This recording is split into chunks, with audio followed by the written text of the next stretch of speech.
see your true colors, and that's why I love you. You guys are flat. You're flat. Ken, I need you to sing. Okay, let's try it one more time. It's a little Okay, breathy, ready? Celia. Let's try it again. Yeah, a little Okay. breathy. So, okay. Wait, I need you to pull back a little bit. It's a Okay. little Okay. Yeah. strong, Okay. so just not so much. Okay, All right. Let's ready? try it again. Okay. 1, 2, 3. I see your true colors shining through. Thank Perfect. you. I love the beginning of that. I will say, I know that we're going to talk about this, but I will say that it's funny that they chose that song, True Colors, and it was the Trolls version of that song because I do remember as a young mom listening to that song with my kids in the car and singing along to it and being like, I'm sorry, do I have a good voice? Like, maybe this should have been something I pursued. So I can relate to Brett and Demi in that way that it is a song that really makes you believe that you can sing. There's something about Trolls that really inspires you to believe that you should be doing this more often, as in Absolutely. booking a studio and recording a song. I think we have a shot at a Schmutz family band, though, if I'm being honest. I would 100%. have to play the tambourine and sing backup vocals because I'm the only one of us that doesn't play an instrument, but I'll be there. I think as long as we bring our energy to it, it will turn out really good. Okay, welcome. Now that we've had our opening song and we've all have a prayer in our hearts, let's get started. I'm excited to see you both. I'm excited to see you too. Clark's family was actually here visiting for spring break, so I got to see him in person. In the flesh. It was very fun. We had a We great had a week. wonderful time. My kids were thrilled to spend so much time with their cousins. And you're aware that I wasn't invited. I mean, you were You invited. weren't invited, but you had to work. It wasn't spring break I'm for teasing you. you. I'm totally joking. I was just doing Flight of the Conchords. This is the thing. You're always invited. I'm glad you guys had a good time, and happy spring break. Also, since things have changed in our podcast, we're not obviously recapping The Bachelorette, and we all recently finished season 4 of Secret Lives of Mormon Wives. Let's talk about our favorite parts. What do you guys think? Hands down, my favorite part was Brett and Demi recording that song because WTF. So my take on it is that rich people shouldn't have so much money for a lot of reasons, but one of those reasons is what you captured in that, because the idea that you're like, oh, I like to sing, what should we do this afternoon? Let's go record a really mediocre version of a song for like $500, and then that'll be fun. And then at the end be like, oh, that was so freeing and I need to do that more often. It's like, no, go do literally anything else. Go work at a food bank. I mean, think of the valuable things people could do that would be way better with your time. And recording studios are not cheap. I'm sure that was at least a few $100s. I'm sure it was more than $500. I don't know, quality depending on who that they they were got. getting. Yeah. Yeah, I mean, recording, especially because they have to pay for the mixing, and I don't know if they just like got a version of that song and listened to it at home, or if they're trying to like put it on anything. But anyway, classic. They don't even. The funny thing is they are fine singers, right? Like, Yeah. nothing against Demi and Brett. They have like average to above average voices, but nobody wants to hear that. I'm sorry. It's just so funny because they make a joke through the whole season of her not being there to answer any of the questions, right? She's not a main player. So they chose this footage. I don't know if this is the only footage they ended up getting of Demi and Brett or what, but they chose this footage and gave it this cut because they clearly don't like Demi and Brett, right? This was crazy to me. This is the interaction we get with them this season, and it was not flattering, in my opinion. Yeah, What were I you going to think say, it's- Kim? No, I was going to say the same thing. That the best part of it is that production was willing to cut it exactly like that because it had zero relevance to the plot. Oh, on top of the fact that there were many times that they would cut to the empty chair of Demi where she was not filming for her in the moments. And interviews, I think yeah. the level of pettiness, it was very enjoyable. Those were some of the funniest moments, even though Demi was almost entirely absent for this season. You kind of have to wonder, did production get wind that they wanted to record, or that she's like been thinking about it and they were like, yeah, we'll bankroll this one. We'll pay for some studio time. Let's record it. Maybe. Let's get this on the show. But I do think it was definitely a fan favorite for sure. I think it got a lot of like reaction online. Yeah.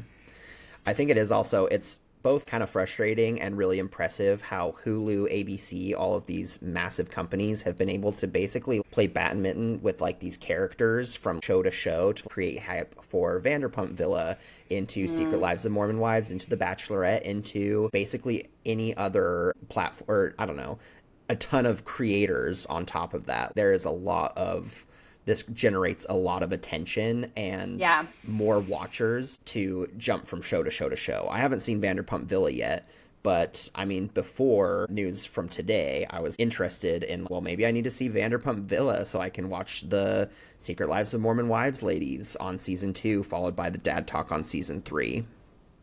Well, speaking of DadTok, that's actually a good segue into talking about them, because that was another, I wouldn't say a favorite part, but it was another prominent part of this season that I feel like one of the things that really cracked me up about it too was that they really wanted to make DadTok a thing, but not only that, they kept trying to be like, we don't want to ride on the girls' coattails, we want to do our own thing, but absolutely they would only have followers because of their wives.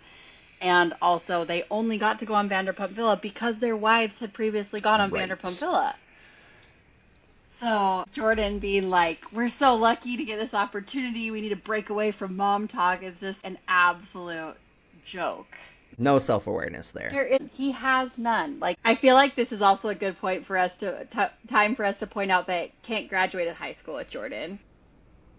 It's true. I don't think he even knows who I am, if I'm being totally honest. Even He doesn't. I asked him. He said he had never heard of you. He said he doesn't think of you at all. Yeah, that's fair. Now I'm interested. What are like 2 or 3 things you remember about him from high school? Honestly, that he played football and that we didn't run in the same circles. I don't know. I did not hear very much else about him. Like, did he play football or was he just on the team? From what I remember, no, he played on the team. I was in the pep band. I think I saw him, and I think he got minutes. I mean, I think he was like a starter. I think he was a wide receiver, but aside from that, I guess I couldn't tell you very much more. But I actually never really interacted with Jordan, even though we were in the same graduating class of 500 plus. Was it that big? I think so. I think our graduating class was about that. Jeez. I think mine was like 250 or 300. Although I do believe he and Jesse came to our 10-year reunion. So really? Were you there? Yeah, I was there. I put it all together. So yeah, I was there. Gotcha. Yeah. Oh, were you senior class president? Yes. Yeah, actually, I'm senior class president of my graduating class, and I don't know why I decided to do that, seeing as I helped Clark set up for your 10-year. Did I ever tell you not to do that? I mean, I should have. I think you did. I'm pretty sure you did, and I mean, I think you even looped me into helping with yours to be like, this is a huge time commitment, and I did it anyway, and I think that I try to follow in your footsteps, but I should not have ran for senior class president like you. I ran for senior class secretary. Didn't win, so difference between me and you guys. Hard for a girl in high school and in the church. It is. I got beat by a boy who didn't even campaign. Kent, are you going to do a 15-year reunion next summer? I don't plan on it. I know a lot of people have asked. 10 was very fun. I know that we're definitely going to do 20, but I have no intentions of doing 15. But I'll be there for the 20th. What's your favorite part of season 4?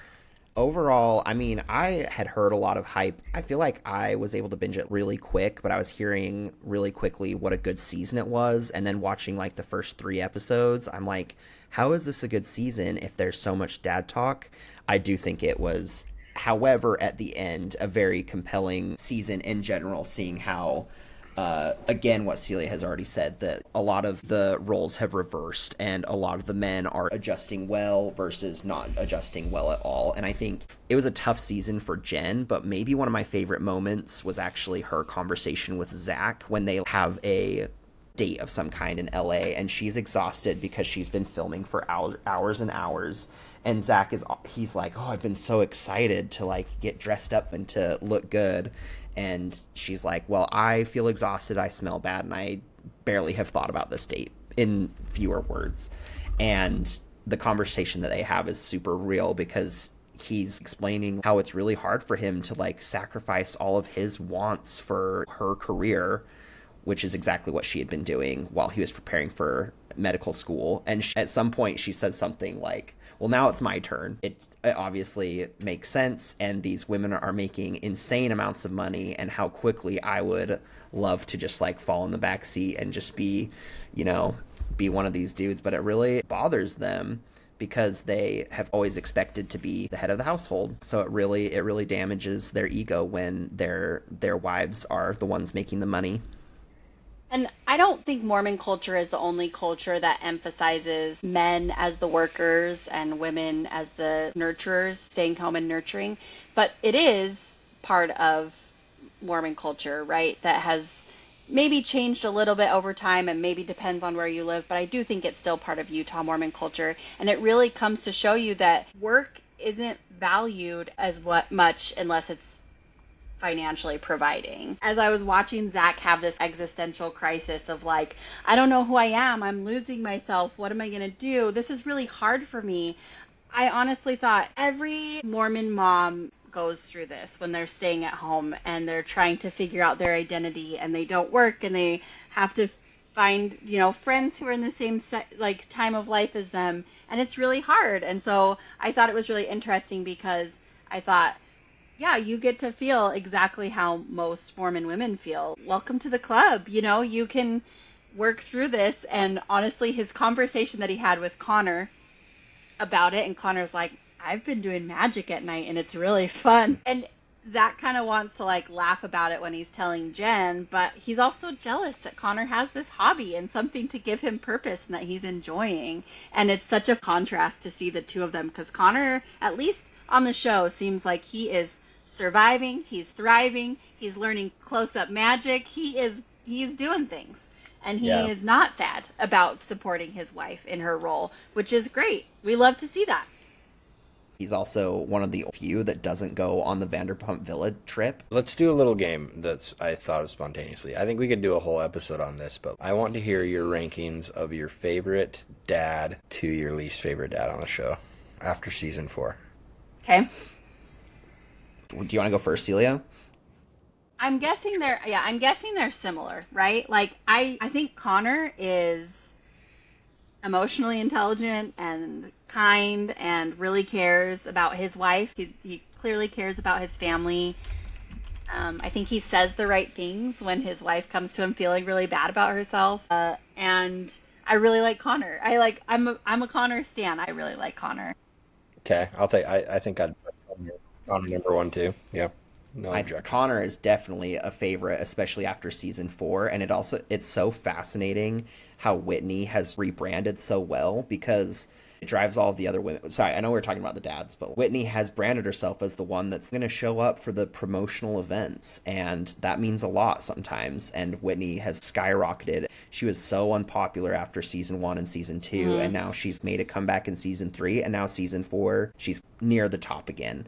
And I think Connor has also helped tremendously. Connor's number 1. And I think Jace would inevitably be number 2. But I think that his interactions with Macy this season were really fascinating, and how they have like started butting heads because he started being a little bit more outspoken about her business. I think that was a really fascinating look, and kind of made me like Macy even more, even though she's like kind of mean to Jace. I don't know. I don't know. What do you guys think about that? Or who would be your number 2? I would say probably Jace and Macy's husband. What's his name? Oh my gosh. Jacob? Oh, No. I'm sorry. No, I was thinking Jace doesn't go. What is his name? I don't Macy think you're thinking of and... Jace, but my No, number you're two is correct. my number two is a little bit of a cheat, but it's Mason, who is Oh, Layla's boyfriend. I who like is Mason a lot. Layla's He's now ex-boyfriend, unfortunately. that's I mean honestly good for him because I can't stand Layla, but Oh, harsh. yeah, I mean but Mason is like pretty sweet and normal and steady. And I love that he's like begging her to meet her kids and be more of a father figure. And she's like, no, but he's like, okay, but like when you're ready. I don't know. I kind of like Mason. I grew I up. thought that was interesting too because their conflict about her feeling uncomfortable with the way he was telling her how to parent was really interesting. It did seem like he maybe had some valid points, but also does he need to do that? I don't know. Yeah. Sure. I thought that was really interesting because I kind of read it differently, Clark. I think that she gets really frustrated with Mason at some point because he's making too many comments about the way that she mothers. But why is he in the picture at this point? Within a Mormon context, it makes tons of sense. Or a Utah context that they've been dating for not that long and now he's meeting her kids weekly. I feel like that's actually moving really, really quickly. And I think she's stuck with, I don't want to be told how to mother, and yet she really needs the support if she wants to go through with her modeling career. Anyway, I think it's interesting. I kind of read it the opposite. And that being said, I do think Mason's a pretty cool dude. He seems perfectly nice. I liked Mason and Chase in this season. Since it's come out that Chase and Jesse kissed, I'm a little bit like, come on, man. Really? Wait, who kissed? Chase and Jesse. Oh, yeah, yeah, yeah. Yeah. That And was going to be the new season 5 stuff as they were filming that Jesse and Caleb had kissed at some point. not Caleb, Chase. Chase, excuse me. I'm mixing up all the men, obviously, because I talked about Who's Jace for about Caleb? 5 minutes, and I was trying to talk about Caleb. Is Caleb married to Macy? No, No, it's Jacob. Jacob. His name's Jacob. Jacob. Who's Caleb? There's no No Caleb. one. I don't think there's a Caleb. Oh, dear. But these are all very good Utah boy names. There are a lot of good Utah boy names. So I do like Jacob. It is a bit cringe how he says that one comment about the priesthood being the deciding factor. Later, Macy said that he was kind of prodded to say that by production. That's not actually how he feels. Otherwise, she wouldn't be married to him, is what she said. But it is interesting to see how he does start to buddy up with the boys in this season and be kind of on their side for things that he normally maybe wouldn't have been. And there is still this kind of desire for him to cling to the guys. But I think overall he seems nice and supportive. I like Jason and Jacob too. I think they're probably, 3 and 4 in some order. Jace seems like a cool guy. He's pretty chill, not lots of drama. Negative points for, isn't he the one who knocked Michaela up when she was 16? Correct. I Yes, think he's done a yes. really good job covering up for the fact. That really should move down to close to the bottom. Fortunately for him, there's a lot of despicable guys on this list, so he probably ends up in the middle, even though he, was he 19 or something when he... No, he was 21. 16 and 21. He was an adult. He's obviously not in prison, but it is way crazy behavior to think of a 21-year-old having a sexual relationship with a 16-year-old. It's just not appropriate in any form or fashion. I, as a high schooler, and I looked like I was 12 in high school, so I wasn't getting any college boys when I was in high school, but I, as a high schooler, we would often try to go to college dances or try to get into places where older boys were, and I have friends who definitely were in relationships with, probably not sexual relationships, but were in relationships with boys who were in their 20s. And Yeah. And those boys are terrible people, is what I'm saying. no, I agree, but I also think that there is this weird culture in Utah because young marriage is so okay and people are constantly looking at that as almost like a status symbol that you do look for older boys who are ready to get married when you're really young. And I'm not saying, I don't want to say it's okay or that it should happen. I just think that happens a lot more often than you would think.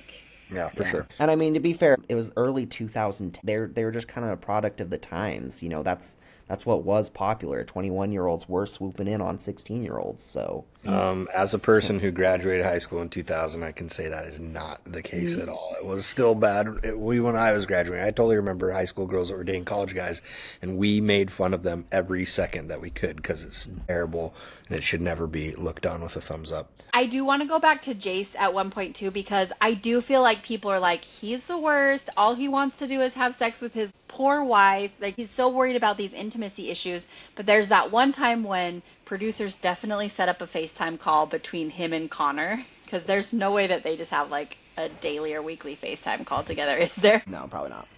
Anyway, so they're sitting down to have this FaceTime call, and when Connor asks him what he wants, what do you want from this? He's like, I just want to know my wife loves me, and I want her to be able to trust me. Yeah, he talks about a connection rather than just want to have sex, He seems sincerely like it comes from a good place. No, and I just think it's interesting because through that whole season, I think Michaela says multiple times, we're still struggling with our sexual intimacy. I hope he has said that to her. I hope that he has said to her, hey, this part doesn't matter. I just want to feel connected to you, and I want to know that you love me and I love you and we're here for each other. So Yeah. that was kind of funny that he says it to Connor. Should we set up a situation in which he can say that to Michaela? Yeah, I feel like he has. I think that they had talked about that, even though we didn't see it on camera. Although I do think that all of the cast members get into this cycle where they're now watching season 4 after it being taped. I guess inevitably you're going to see it in a different light based off of how production So this is the kind of the cutoff. So we've got like the pretty good supportive husbands, I think, in this group that we have. Connor. We won't count Mason. Let's say he doesn't count since they're broken up. So Connor, and then probably let's say Jacob, and then Jace, just because of the statutory rape thing. And then I think Oh my I think God. to me Zach fits right in the middle. What?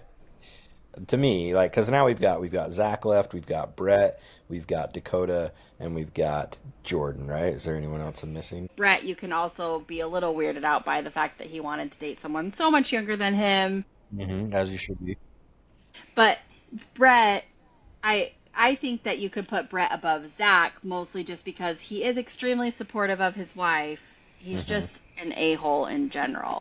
I think they're just the true villains of the show. I think they're just like together. I don't know. If you want to go like singularly, I think that Brett is a decent guy. I know Brett the best out of all the cast.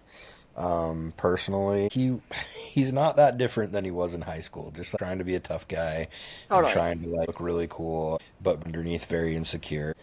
I would take Zach over Brett, actually. Really? Like, I think Zach, in a lot of ways, Zach epitomizes kind of the problematic, like Mormon husband and dad, where he is just like my rule or the highway. But I do think if you look at Zach from like season 1 till now, I do think that there is like he's on kind of an upward trajectory where he's like Yeah. headed in the right direction.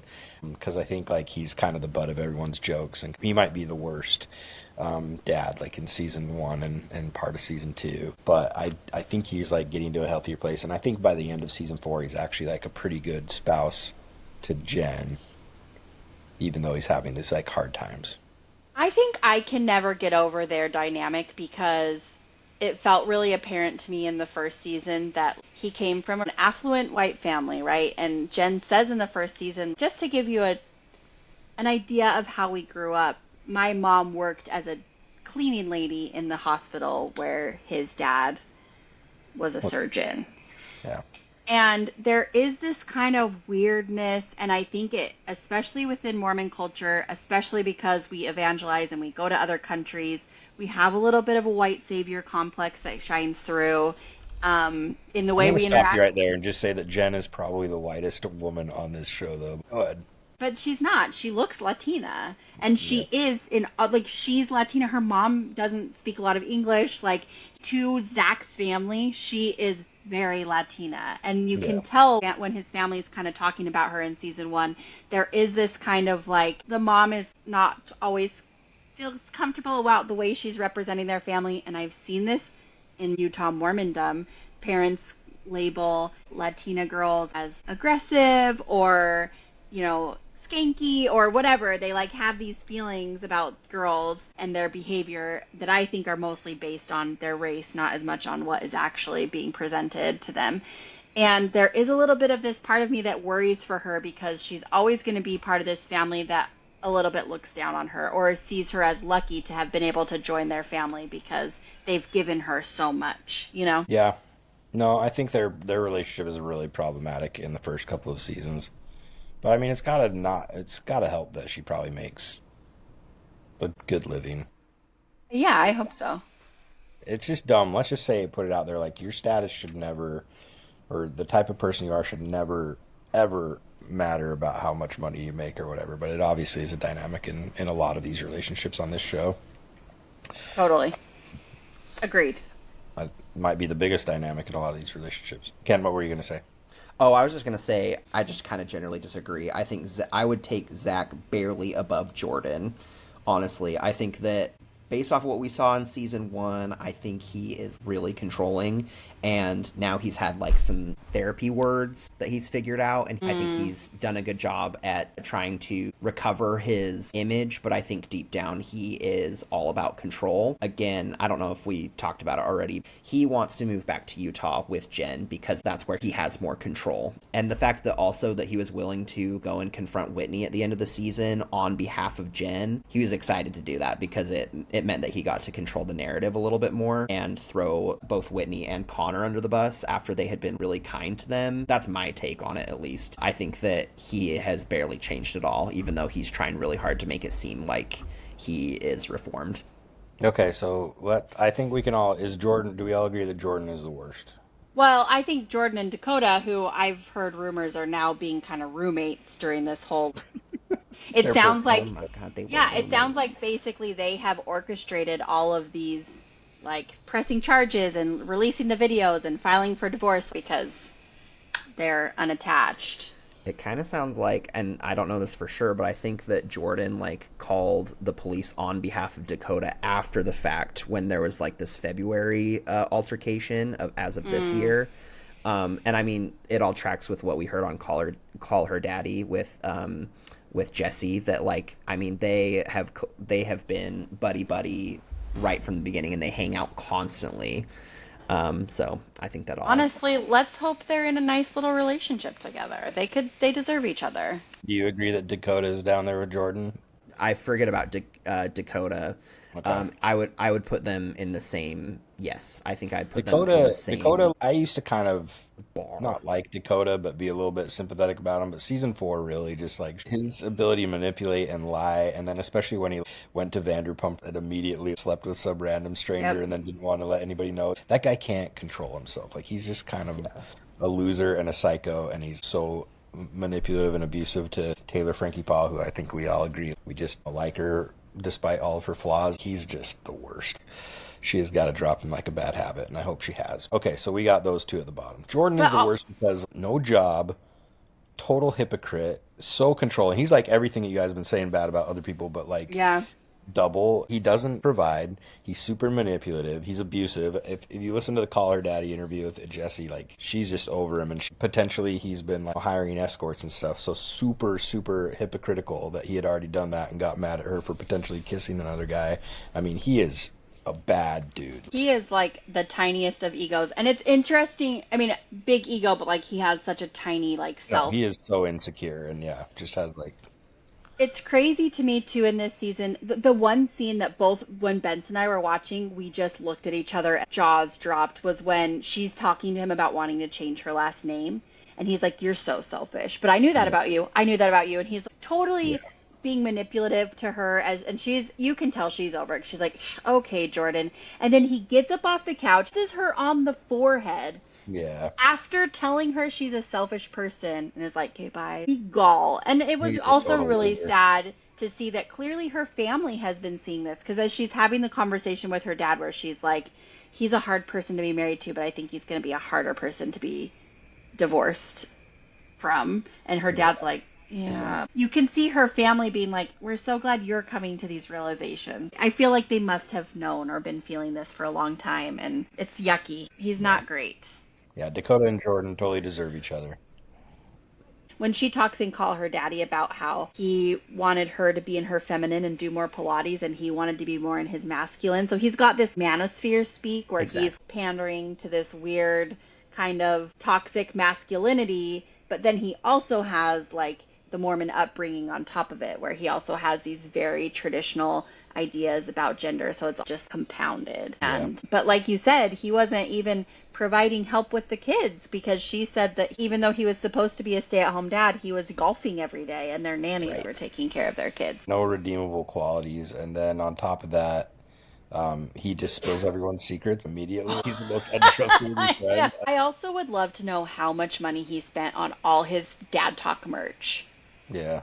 He has so many DadTok hats, and I'm sure he made 3 or 4 of them to hand out to buddies, but that's expensive. He's spending hundreds and hundreds of dollars just to make DadTok happen. Sorry, Gretchen Wieners, but fetch isn't happening. It is not going to happen, you know? No one wants DadTok, and it was made very clear after this season, I think. All right, and I will go with you guys. We'll say Zach is next from the bottom, and then Brett. So Brett is the middle guy, even though I prefer Zach to Brett, if you guys like Brett more. I'd like to point you guys back. They could be equal, but I'd like to point you back to the argument that Zach and Brett have in the back room of, like, the get-together. And to me, Zach totally outshines Brett in that moment, so... If we were going tournament style, if we were going like Final Four or, you know, Elite Eight kind of bracket duke off, I think that Zach did have a few more wins, especially this season and wrapping up his season 3. But I think that he still has, I think his control tactics are a little bit more sinister. I hear you. But I think we clearly have like a good group of dads, a bad group of dads, and then the middle with Zach and Brett. I think that's probably fair. Also, I just really want one of these girls to tell me, like, what does Dakota do? You know? What does he do? Is he just phenomenal at sex? Like, I don't, like, there has to be something that this man can do, but he is pulling these girls, like... No, he's charming, but I just think there's nothing out there. He drives a truck, which I've heard in Utah is like a big deal. That's a big win. It is. Yeah. It is a big win. Yeah, our old assistant principal used to say, like, if you want to get a girl, just buy a truck. Apparently that has worked for some people, so... And I mean, his charm works on all of the DadTok guys when they're in Vanderpump Villa. Yeah, they all come back. They're like, he's so cool. He's like so freaking cool. He's the funniest. That's what they say. It's because he's not. Never mind. I don't want to like. I mean, look at the competition. Like, I could totally buy that he's the funniest because it is like he's probably out there telling knock jokes, and they're like, I can't stop laughing. But here's the thing. Not the brightest group of dudes. Is he the funniest because, you know, that kid in the group who's just like not super smart and just says stuff and you're just kind of like, oh my gosh, I can't believe he said that. Is he the funniest because he's that guy and they're kind of like laughing at him and they don't realize, you know, they make it seem like they're laughing with him? Or is he actually genuinely funny? I cannot tell. That's why my friends keep me around. I think I'm just really easy to laugh at. I do think we should not do it tonight, but maybe next episode or some episode down the line, I would be interested to hear a similar power ranking for you guys on the wives of Secrets of Mormon Wives. Oh, that would be fun. I'm actually sad we didn't do that first because I feel like after I said no one needs DadTok, then we really ended up focusing on DadTok. Yeah, exactly. We were like season 4 DadTok. But it's good. I think it's important to lay out these characters. For sure. I also want to talk to you guys a little bit about a few things that I felt like what I thought was actually a really interesting plot for this season was Taylor's relationship with her mom and how it dealt with her biological dad and her hiring a genealogist to find her family. And for people who don't know, Mormons are known for our love of genealogy and understanding our family tree and our ancestry. And it's a big part of Mormonism that's actually really appealing to a lot of people. So to have Taylor bring on a genealogist and have her find siblings that she didn't know about felt extremely peak Mormon. That's the most Mormon thing that I think that Taylor Frankie Paul has done. That genealogist lady might have been the most Mormon character they've had on the show. 100%, and I loved that. They met at a coffee shop. Did she have a coffee? No, she's probably like, I don't just have a hot cocoa.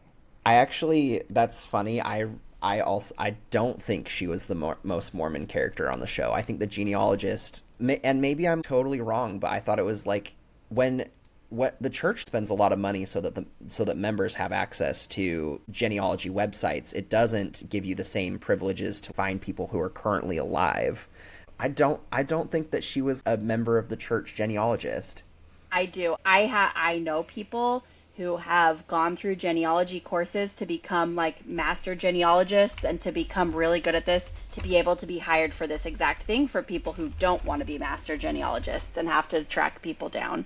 Otherwise, she would have gotten a private detective or something like that to find her like if her dad had other kids. I think the genealogist, probably got a water at the coffee shop to avoid the appearance of evil, and was probably the most Mormon part of the show.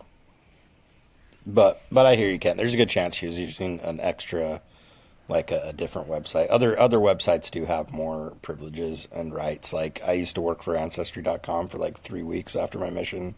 It's the worst job I've ever had. I remember And that. they paid a lot of money, and it was like just calling people, and it stunk. But back then they said, and I think it's still true, like gardening tends to be the most common, most popular hobby in the world, and genealogy is number two behind gardening. And it is true. Like I meet a lot of people out here who are really fascinated by genealogy, and for different reasons probably than church members are. But it was a good tie-in to the church and to that episode, and kind of Taylor's journey. Anyway, I thought the genealogy was really interesting. As someone who does not feel always super interested in doing my own genealogy, it was kind of a fun, like that's how I would do my genealogy, is hire someone to do it for me. Maybe this is a bad time to bring it up, but I hired a private detective, and actually we have 3 half siblings. Stop! That Spencer fathered. I'm pretty sure I work with one of them. Oh, yeah, My that doppelganger guy! at work. Oh, okay, so just as a funny side story, like about 3 months ago, we hired a guy at my work, and he's 15 years older, but he looks like he could be my brother. Like it is, I even have to admit, he looks a lot like. Uncanny. It is uncanny. Like we look like twins, and it is tripping everybody out at the hospital. But one of the first things we did was we did compare like kind of a genealogy. I asked him where his parents were from, and I looked at pictures of his parents. His parents don't look anything like our parents, but I asked him where he was born, and we compared some sibling stories. It was pretty funny. I mean, I don't think there's any chance, but who knows? Who knows what old Spencer Schmutz was doing back in the late '60s? Okay, when I was in high school, I asked mom, because dad had been traveling a lot for down to St. George for family stuff. And I asked mom, hey, do you think dad is cheating on you? And she laughed in my face and was like, no, your dad does not have the energy or motivation to do that. And I think she was right. That's Oh, really true. Like, 100%. I think dad would have been like, well, too much work. Honestly, if I had found out we had 3 half siblings because dad had had a wandering eye, I honestly would have been like, he did something, Good on you. Good on you, Spence. We just thought that you were sneaking away hours at a time to local buffets, so my bad. I think he definitely was. Just kidding. Sorry, Dad. Rest in peace. Rest in your bed. Wait, to be clear, our dad is not Our dead. dad's very much alive, kind of. He's just and, confined to a bed. confined to a bed. That's another story for another day. But he's doing great. And I went to see him just a few days ago, and he was doing great. And I took him a burger, and yep, he lives in a nursing home. All right, one thing I've noticed, and I was talking about it, and Cilly and I were having a kind of a agreement on it later, so we could probably have a whole debate about it sometime. But I just noticed that this season, I would say one of the big catchwords of all of the Secret Lives of Mormon Wives show is like accountability. They're always like, you need to take accountability. We need to take accountability. And one thing I think is funny is that I feel like that a lot of the girls blame a lot of their shortcomings on the church, which is fine. I get it. And I think that there are some very valid criticisms of Mormon culture and a little bit of some of the things that they're taught. But a few times they said, like, in the church statement, therefore I did this, when I'm like, okay, but A, that happens very much not in the church, maybe more often outside of the church. And B, I feel like you're just trying to blame your personal shortcomings. A little bit like if I said, I am overweight, And that is due to the fact that the church consumes a lot of ice cream. That's a little bit of what I thought. And I'll just say one that I definitely remember is that Miranda, who I actually really like, she'll score Yeah. very high on my Secret Lives of Mormon Wives ranking scale. Same. When she says, in the Mormon church, we're encouraged to get married early. Pretty true.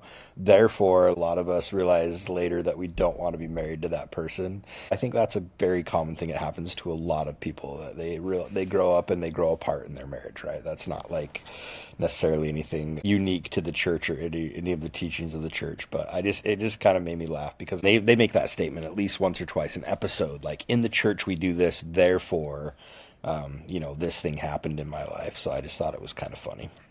Yeah, and Clark and I were talking about this while he was here, and obviously my point of view is a little bit different, and I don't know if it's because I was raised as a female in the church or because we were treated pretty differently by our parents growing up as well, that I am like, absolutely you can blame those things on the church. I mean, the three of us are here. We all got married relatively young to the world standards. I was 24 when I got married. Clark, you were what? 25. I was How old were you? 27, a crone in Utah Yeah, standards. seriously, you were True. so old. I had to roll you up in your wheelchair to the aisle. Exactly. But, I think that it is hard for us to grasp as three people who are in quite happy and fulfilling marriages. It doesn't feel like that stunted our growth or really ruined our lives by getting married that early. But I can see how someone like Miranda, who got married at 19, could possibly feel that way. And yeah, I do think that is too young personally, but yeah, it's so young. And because of the standards that the church holds, people are pushed to get married quickly and young because you would rather get married to the wrong person and have sex as a married person than have sex out of wedlock. yeah, there are a lot of young people that get married out in North Carolina too, though, that have nothing to do with the church. I think it's probably more of a Christian type of background thing. I agree. And here, where I live in DC, a lot of times if there's a young person who isn't a member of the Mormon church who's married, they're also in the military because there's a huge benefit to marrying the person that you're dating instead of just living together and going around as partners. Obviously, Mormonisms don't have a hold on that, but we do still tend to get married quite a bit younger.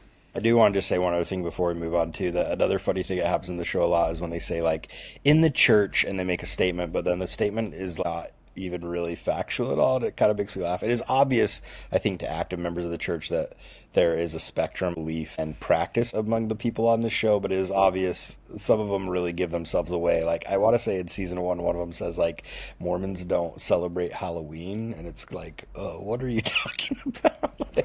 Anyway, just a couple comments that have made my eyebrows raise when they make a very factual statement about the church that's obviously not based in fact. And I think, too, that I used to do this a lot where I would mix up Mormon culture with in the church a lot of times. And the Utah Mormon culture is so distinct. So they might be really saying, like, Utah Mormon culture is this way. And it'll be interesting to see what happens as they all move other places. I mean, Jen has decided to stay in California. She's going to do a Secret Lives of Mormon Wives offshoot in California with a cast that I don't think has even been fully announced yet. Clearly, Whitney's in New York. She went to Millie Bobby Brown's birthday party, she and Connor. What? Yeah, you guys, she's for real. She's really, her star's really risen because she used to be the worst. Clark and I went to dinner last night in DC, and as I walked into the restaurant, I heard two girls sitting at the table closest to the door. One of them was like, she's been on Dancing with the Stars. She's now just killing it on Broadway. Like, what is she going to do next? She's being amazing. And I was like, she's talking about Whitney Levitt. Like, everyone's talking about her. Wow. Yeah. I mean, Chicago that she's starring in just set the record for the most tickets sold ever, and she got a 6-week extension. So she's obviously, and I think we can all agree, I think she's okay in the role from the clips I've seen. People are going to see her. There's no question. Absolutely. So she has like a star power right now. Went with a friend, and it was fun. What, like you said, like she's a wonderful performer. She's a good dancer. She can hold her own with the dancing. She's not really a singer, but the other performers in Chicago are phenomenal. It's not my favorite musical out there, but it was entertaining to watch, but everyone was there for her. and there were at least 200 people on the sidewalk waiting for her to exit to see her come out of It's not the even my theater. favorite musical named after a U.S. city. So that's how that would be Jacksonville. Jacksonville is amazing. Just that musical about the trailer parks. That's hilarious. All right, Kent, what about your favorite parts? Anything else you want to talk about? I feel like I did kind of cover my favorites because one of my favorite single scenes was the Jen and Zach one. Other than that, oh man, I feel like as we were discussing, I thought of one that was just like, oh my gosh, yeah. Maybe it wasn't one of my favorites, but just to like put it, just to be able to study this, the fact that when Taylor finds out that Dakota had sex on Vanderpump Villa, she calls him up immediately in the presence of Jesse, and she confronts him and says, "Did you enjoy it? Did you finish?" Insane. But then it gets even worse because then Jesse basically gets her to admit that she thought that was hot. Like it was turning her on as she was berating Dakota over the phone about if he had orgasmed at Vanderpump Villa. Yeah, and I think that was, both my least favorite and most favorite part of the season, just to be able to make some of those realizations behind the scene as to how a lot of these characters tick. So That that one is was nuts. that But was probably the funniest top tier. answer is that he says both I didn't enjoy it and yes I did. It's like, what is going on? I mean, this show, the amount of like dysfunction and just these guys, I'm sorry, like we've just ranked them and said that some of them are great. They're all kind of the worst in the whole world, but that is also why you just have to watch because it's just kind of funny to see these people they're just, I don't know, it's pretty funny. We'd probably look the same if we had our own TV show though, so I should probably not be so harsh. Hey, wait, I do have one thing I do want to mention. So, back to Taylor and her mom's relationship, which always just has me absolutely baffled because her mom goes back and forth from absolutely loving and supporting her when she's doing what her mom considers to be right, and then absolutely just tearing her to pieces when she makes a mistake or does something that her mom isn't proud of. So, for example, there's a part where she tells Taylor, the Bible says to honor your mother, not for your mother to honor her children, which I've heard before. I don't know if I've heard it from our mom, but I've definitely heard other moms say things like that. She also tells Taylor that she believes she should have possibly given her up for adoption so that she could have had a better life. And Taylor's just Yeah, looks that's a terrible thing to absolutely say to your kid. awestruck, like she got slapped in the face. So I guess I want to know what manipulative things has mom said to you to get you to feel bad or behave a certain way? Do you guys have any? I mean, I have like 47 of them. We could do a whole episode. I think, and I'm sure I've done some of the same behaviors. Like, I definitely find myself bargaining with my kids and saying things I should not say and that I'll later regret in order to try to, change their behavior.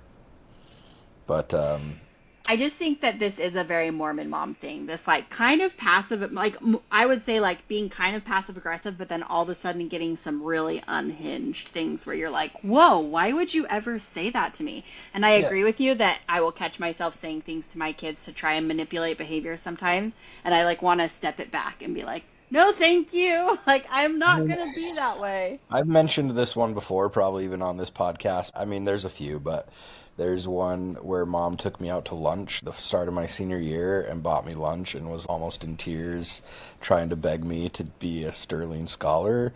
And the amount of things she told me, like how much it would change my life and why it would be important. To this day, I still don't understand why she thought it would be so great for me to be a Sterling Scholar. I would say that Sterling Scholar, like an Eagle Scout, you're told it will get you jobs and get your foot into places, and I don't think it does anything for you meaningful past getting it. Maybe scholarships, I don't know, but I got scholarships anyway, so to this day I don't know why mom wanted me to be a Sterling Scholar, but I was not interested, and I told her so, and to her credit, she pretty much dropped it, but she was almost like in tears because I wouldn't do it, so.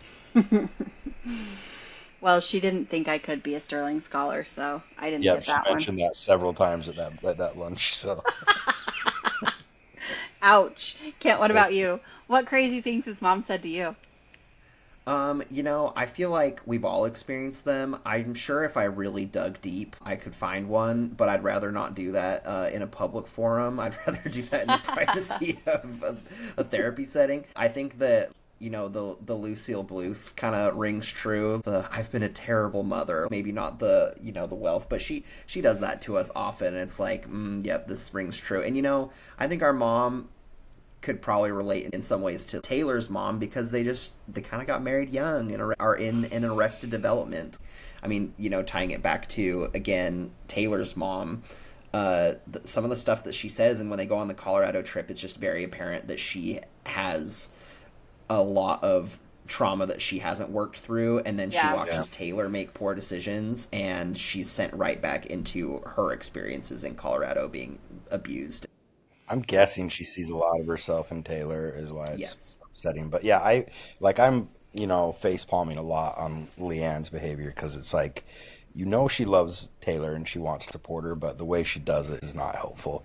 And I wish you could see that. So it is kind of an interesting dynamic at all times.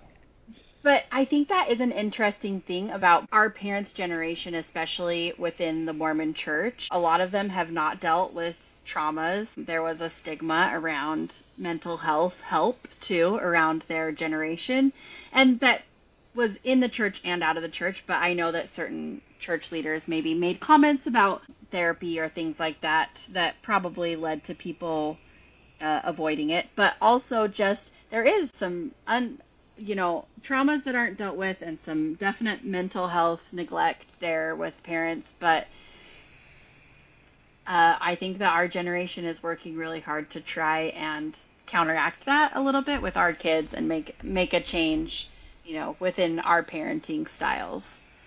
Yeah, along those lines, I mean, we could do a whole episode on like counseling and what it is, but our generation is definitely more open and more pro counseling than than the generation before, like you said, inside and out. I think, but one reason I think therapy is so important is it does help you to verbalize things and teaches you good listening and communicating skills. Mm-hmm. So the ability to listen, internalize, repeat back, and also express yourself and back and forth. And I feel like that's what maybe our mom sometimes, but especially Leanne, she does not have the ability to listen first. And I think that generation happens a lot where something happens to their daughter and they immediately just like, well, you should do this. Well, because of that, and then they have some advice rather than like, I hear you, I feel you, that really stinks. Just bad listening and empathy type of skills that I think that therapy would actually teach them. But and it kind of annoys me how many of the women are like, your feelings are valid. They're always saying that and then immediately invalidating invalidating them, but they say it all the time, like, you are valid to feel that, and I'm just like, oh my gosh, you guys, I think Kent mentioned it earlier, a lot of them are good at the therapy words that make them seem like they're working on it, but then you're just like, no, this is not beneficial to anyone's relationship on this show. It's also that way when they talk about how they're out here breaking the patriarchy. I don't think that word means what you think it means. But good try, but go get them. But I do think that they are changing the way that people may view a more modern Mormon woman in some ways, right? She can have a job. She can earn money.